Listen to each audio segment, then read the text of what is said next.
Hi, it's Beth with Live Good, Live Well. Today I want to cover a topic that is uncomfortable to many people. I think I've done a video on it before. I can't remember. I would have to go back.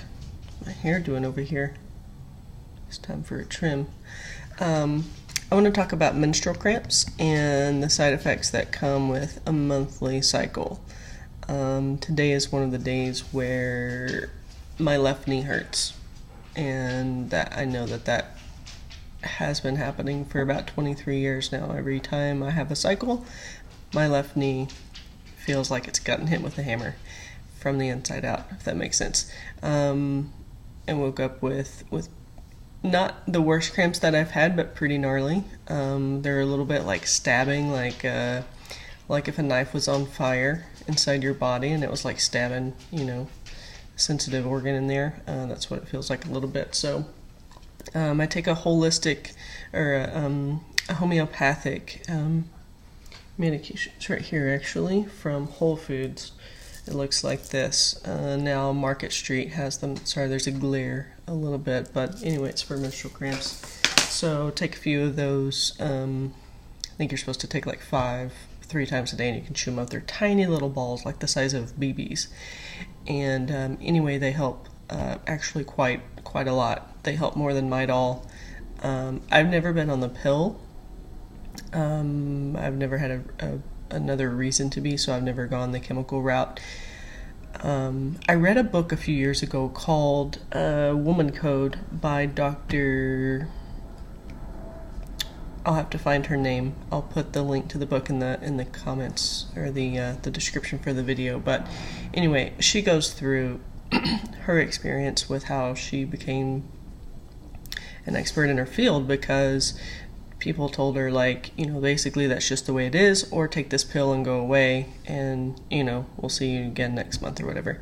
And so she went on this journey to figure out why we have cramps and why we have diarrhea or vomiting or sweats, or she just wants to understand how the female body works, specifically to when we have problems with our monthly cycle. And I know it's not anything anybody wants to talk about, but it should be talked about because for me personally, it's been debilitating a few times in my life where there have been many days where I've had to leave work in the middle of the day because I threw up in the bathroom because I was in such pain, and I couldn't just sit at my desk and do my work. It was just I was in such deep pain. Or I've left because I knew I would throw up, and I've thrown up on the drive home, and that's mildly, deeply uncomfortable too. So some things that I've done to help this are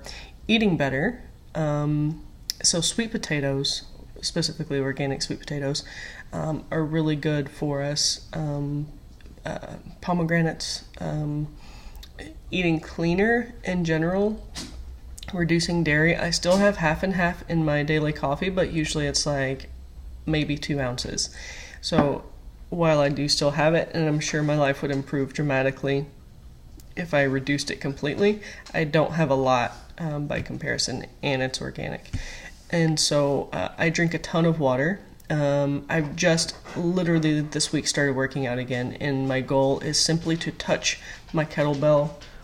It's out of arm's reach right now, but it's literally at the bottom of that bookshelf, just out of the camera here. And it's like putting clothes on to go to the gym. If anyone just simply gets dressed and goes to the gym, the hardest part is done. The easier part is to do the workout, which seems counterintuitive, but so for me, my daily goal is to just touch my kettlebell. And it's a 15-pound one, so it's relatively small by comparison, but for me, it's a start. And I just turned 35 a couple of weeks ago, and I don't want to continue the second part of my 30s being 20 pounds, 25 pounds overweight like I have been for the last 3 years.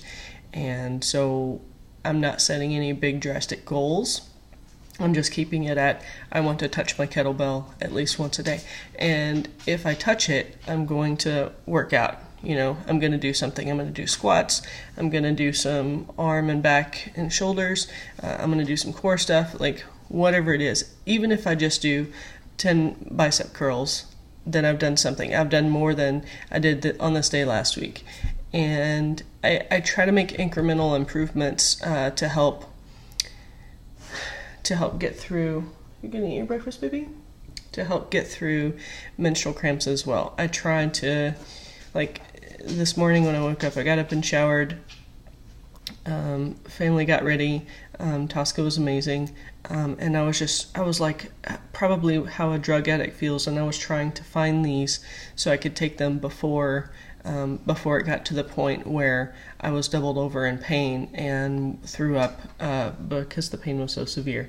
And thankfully I did. And it's not like when it kicks in, it's more like smoother and preventative than, like a black and white sort of thing.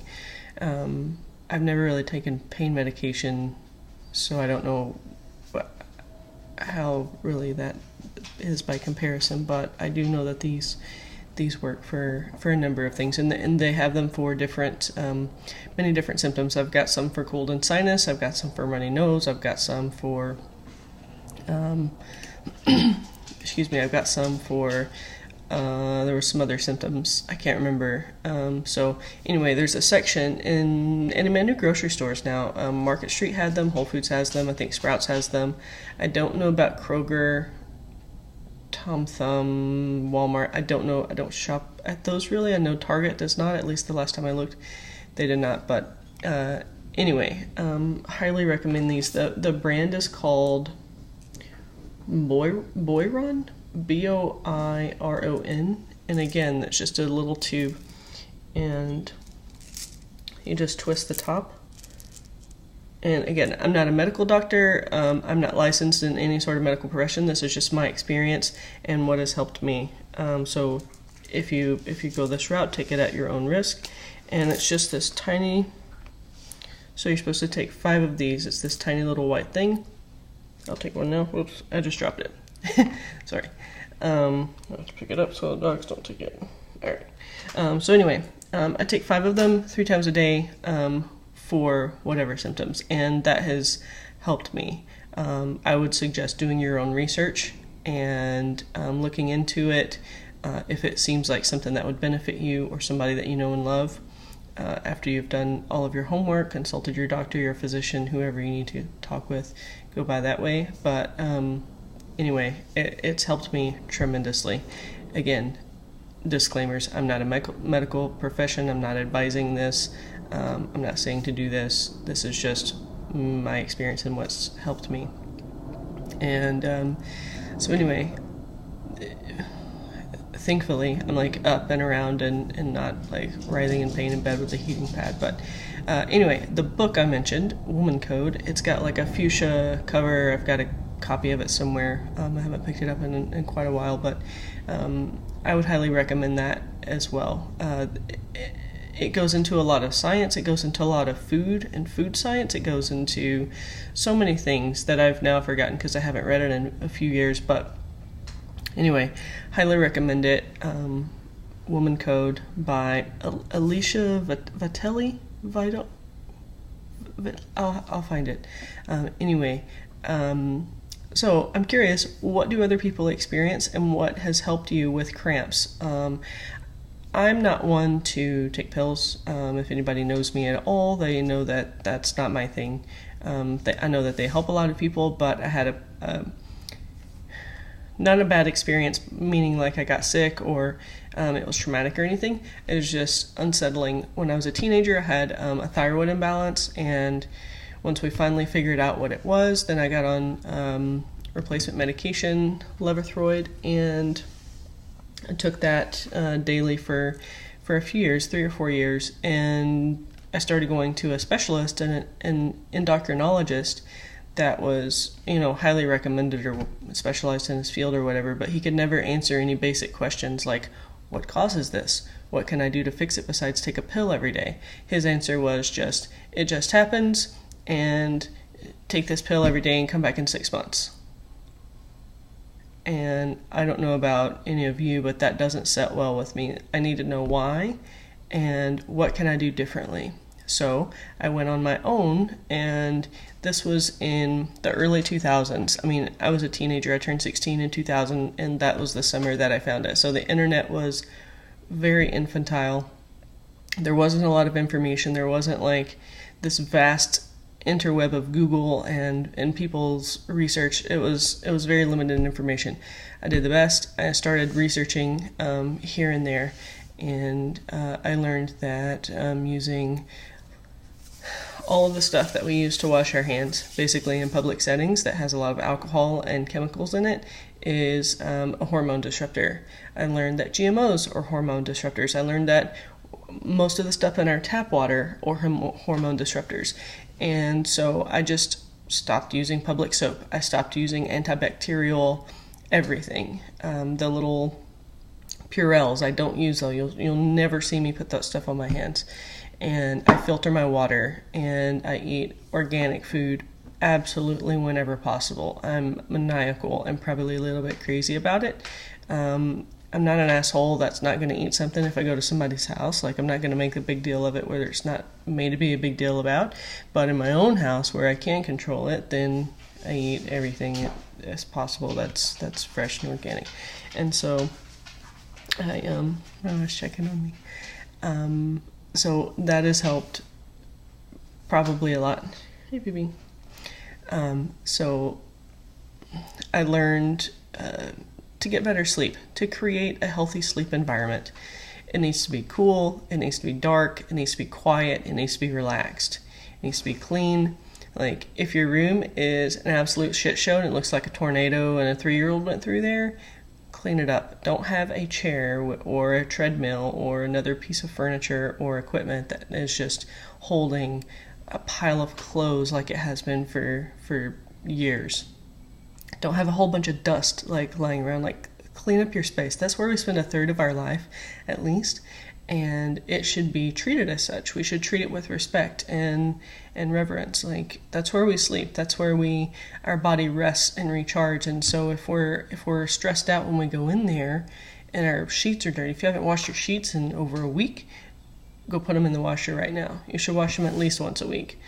Especially if you have dogs, especially if you don't shower before you go to bed, especially if you wear street clothes to bed. Like, it gets so gross. We don't wear the same clothes every day, so why would we not wash our sheets that we're spending a lot of time in every night, sweating, and our body oils? Why is this sticking out?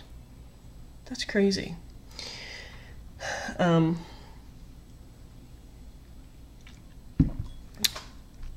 learned to stretch, to walk, to meditate. I spend most of my waking hours in a meditative state, most likely. I've been told that by some spiritual advisors as well, and other people that are a little bit hippy-dippy woo-woo. So I've started to notice that is the case. I don't remember a lot of things because they're not things that I consciously think about. So it's a little bit frustrating for myself sometimes, because in a work situation I need to remember a lot, and if I don't because I was half meditating, then that kind of puts me in a pickle. But I digress away from the original topic as always. All right, so I would love to hear what you do for menstrual cramps, for PMS symptoms, for your overall female health specifically, actually. Who's texting me? Alright. So, it's a crazy distraction. I would love to hear what you have to say and what you have learned to help. Another thing that has helped massively, and I need to go back for my third one, is a specific type of massage. And I'll have to look it up and post that in the description as well. But there's a very specific type of massage. Most women go to get this massage to help them become more fertile. But in my case, I went to help relieve a lot of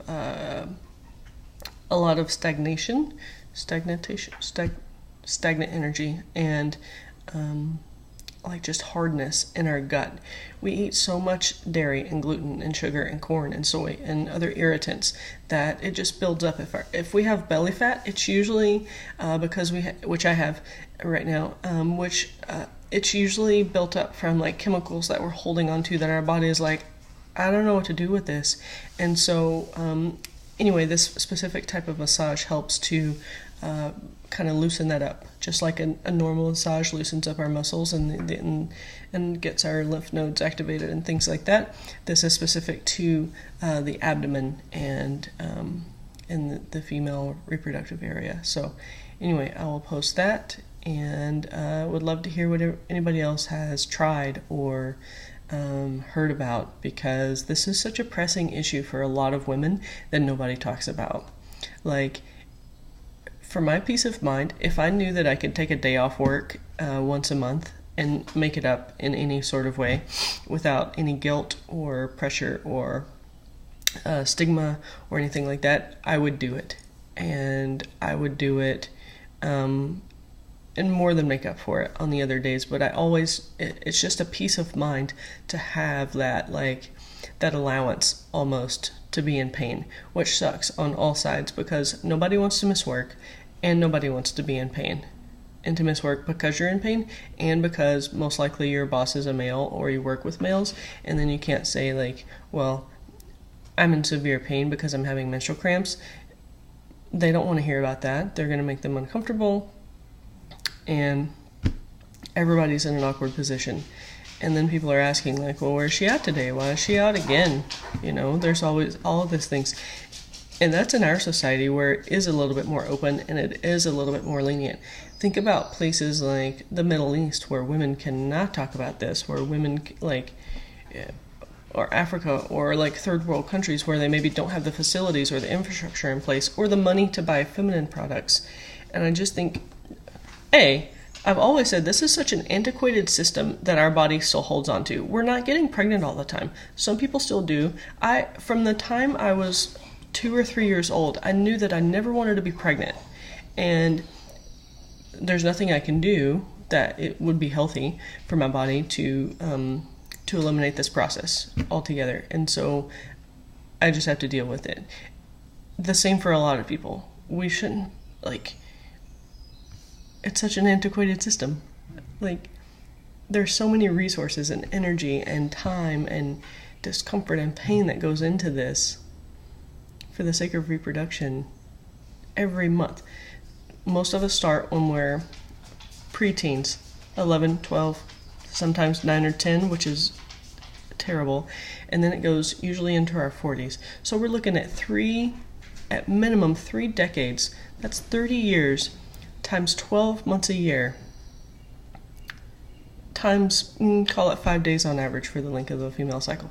That's a lot of goddamn time to be in pain, discomfort, super aware of what you're doing, what you're wearing, if you need to go to the bathroom or not, putting petrochemicals in a very sensitive area. Like, there's got to be a better way. And I know that there are some products like cups and things out there on the market. Birth control pills are an option. Getting a hysterectomy is an option. Our dogs are spayed. They have it easy. It's like $100 surgery. If you take them to the vet, just bada bing, bada boom, pick them up in the afternoon, they're good. Why can't it be that easy for us? Alright, this is my rant on PMS and female menstruation cycle, and I would love to hear what you all experience and what you had to say.